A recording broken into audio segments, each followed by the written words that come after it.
My DJ bailed on me. I see these types of posts a lot, and I see write-ups that other DJs make about tips on how to avoid this and what to look for in DJs. A friend of mine just posted this today, whose DJ actually bailed on him at his wedding. And I don't remember the story. We'll save that for another day once I get all the details. But he posted a write-up that another DJ friend of mine did on how this must stop and how maybe you can avoid this. You know what I haven't seen is anything like this really go viral, where it's being shared to clients and really kind of grabbing them. Because unfortunately, a lot of times when other DJs write these types of posts, what they're doing is using it as a promotion for themselves.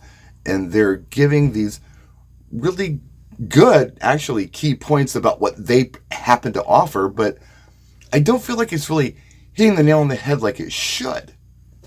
How could we maybe make a write-up that goes viral? I don't know. It's something that I'm thinking about doing in a video, but what I don't think is ever really done effectively is addressing the question, why did the DJ bail? And I think the answer is simple. Unless they die in a fiery crash on the way to the event, what could this reason possibly be? Whoever you hired as a DJ is not fully invested in your event. What does that mean? Look, if you hire somebody and they have an equipment breakdown or a vehicle breakdown, or maybe they even just get a better offer that day for more money, or maybe there's a good concert that comes to town and they'd rather go to this concert than do your wedding, chances are they're not fully invested for one reason or another. Could be inexperience as well. Could be a lot of things.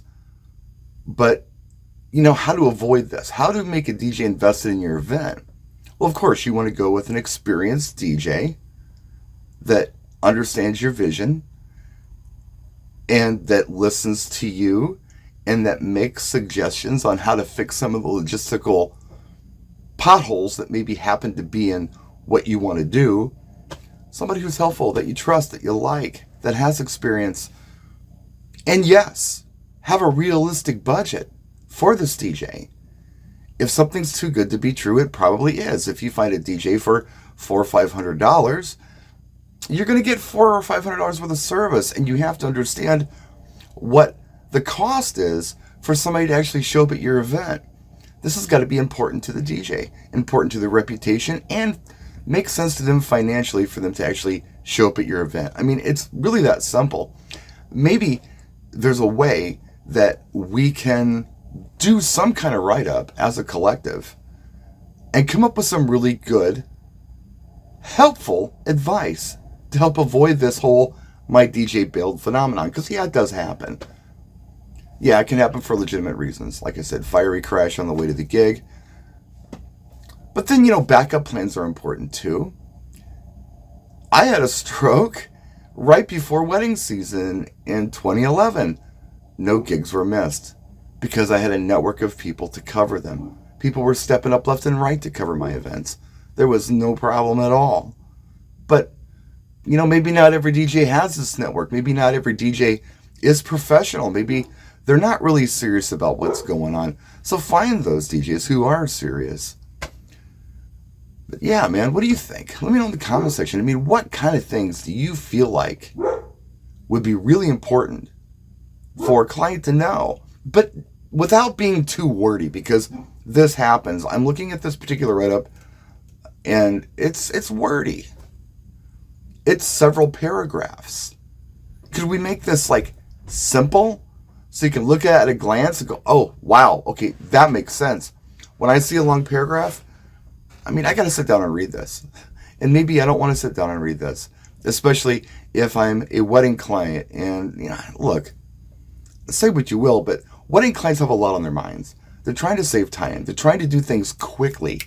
So give them tips and advice that's good and also delivered in a way that isn't too wordy and lengthy. I mean, how simple is, look, your DJ is just simply not invested. That's why they bail.